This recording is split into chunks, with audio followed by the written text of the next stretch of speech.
Հովհաննես Բաղրամյան Կրեմլի սպասքի աշտարակի դարպասների դիմաց զենքերին հենված երկու զինվորականներ նստած էին առավոտից, անցորդներն աշխատում էին չնկատել նրանց: 1938 թվականն էր, շատ ավելի անմեղ բաների համար էին նստեցնում: Զինվորականները պատական մարդիկ չէին, նրանք պաշտպանության ժողկոն որոշիլով ուշադրությունն էին ուզում գրավել, որ բացատրեն բանակից իրենց անարտարացի են վտարել: Այդ հանդուգն զինվորականներից մեկը Հովհաննես Բաղրամյանն էր, Խորհրդային Միության ապագա մարշալ: 1897 թվականի Արցախի Չարտախլու գյուղում երկաթուղագործի չքավոր ընտանիքում էր ծնվել, ուզում էր հոր պես երկաթուղային դառնալ: Նախնական կրթությունը ստացել է Գանձակի երկաթուղային դպրոցում, այնտեղ գերազանց սովորելուց հետո ընտանիքի սուղ միջոցների հաշվին Թիֆլիսում ավարտում է տեխնիկական ուսումնարանը և 1915 թվականին ծառայության է նշանակվում Ելիզավետպոլ կոչվող Գանձակի կայարանում: Ծառայությունը կարճ է տևում: 15 թվականի գարնանը Կարսից եկող գնացքները բերում էին վիրավոր զինվորների, հազարավոր գաղթականների, հիմնականում թուրքական յատաղանից փրկված մանուկների ծերերի: Այդ պատկերների ազատությամբ 17-տարյա պատանին որոշում է կամավորագրվել և կռվել իր ժողովրդի թշնամիների դեմ: Սակայն ոչ թե ծառայության է անցնում Թուրքիայում կռվող զորքում ինչպես նա էր ուզում, այլ Կովկասյան ճակատի ռուսական կորպուսում: Հրամանատարը աչքի ընկած մի քանի զինվորի, այդ թվում նաև Բաղրամյանին ուղարկում է Թիֆլիսի ենթասպաների դպրոց: Թիֆլիսյան դպրոցն ավարտելուց որոշ ժամանակ անց միանում է նոր ձևավորվող ազգային ստորաբաժանումներին: Արդեն որպես դասակի հրամանատար կռվում է Կովկասյան ճակատում, որտեղից հեռացվել էր ցարի բանակը: Փետրվարյան հեղափոխությունից հետո թուրքական ծորքը խախտելով զինադադարի պայմանագիրը անցնում է հարձակման, գրավում Էրզրումը, մոտենում Սարիղամիշին: Մեկ ամիս շարունակվող մարտերի ընթացքում թուրքերը հասնում են Կարս, առջևում Արարատյան դաշտեր և Երևանը: Բաղրամյանը մասնակցում է թե Սարիղամիշի, թե Կարսի համար պայքարին: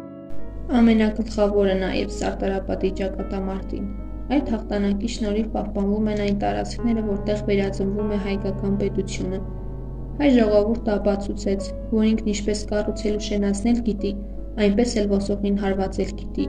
Նրանց համերաշխ ու բուռն գրոհներին թշնամին չդիմացավ, ծլկեց մարտի դաշտում, թողնելով անհամար դիակներ: Ճակատամարտի մասնակիցների հետ տասնամյակներ անց զրույցում ասում է Բաղրամյանը.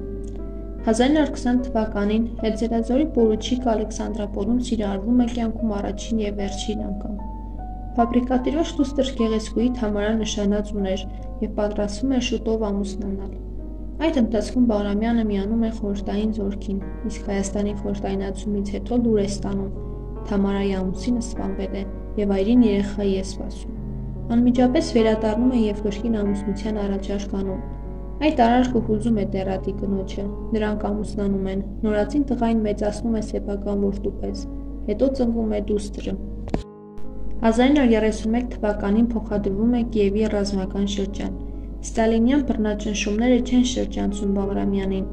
Սկզբում եղբորն են ձերբակալում և ժողովրդի թշնամի հայտարարում: Նրան հաջողվում է պաշտպանել եղբորը, սակայն ինքն է կասկածի տակ ընկնում: Թեև մեղադրանք չի առաջադրվում, բայց ազատում են բոլոր պաշտոններից և հեռացնում բանակից: Կրեմլի նստացույցից հետո կարողանում է շահել ժողկով որոշիլովի վստահությունը: Գնդապետ Բաղրամյանը զինվորական ծառայությունից դուրս ոչինչ չէր պատկերացնում: Նույնիսկ համազգեստի սվածի այլ հագուստ չուներ: Երբ անձնագրի համար լուսանկարվել էր, պետ կնոջ վերարկուն էր փոխառնում: Բերիայի խարդավանքների պատճառով Բաղրամյանը մարշալի կոչումը ստանում է 1955 թվականին Ստալինի ու Բերիայի վախճանից հետո: Արդեն մարշալի կոչումով Բաղրամյանը ԽՍՀՄ պաշտպանության փոխնախարարն էր և թիկունքի հրամանատարը: Վերջապես ընտանիքի հետ շփվելու և ճամփորդելու ժամանակ ուներ: Հայաստան, հայրենի Արցախ և Չարտախլու ամեն այցը տոն էր դառնում: Չարտախլուն դեռևս աշխարհի միակ գյուղն է, որտեղ այդքան մարշալներ, գեներալներ և հերոսներ են ծնվել: Հովհաննես Բաղրամյանը պաշտելի անձ էր Հայաստանում: Մեր երկրում կան բնակավայրեր, որոնք կոչվել են Բաղրամյանի անունով: Երևանում Բողոկա և մետրոյի կայարաններից մեկը: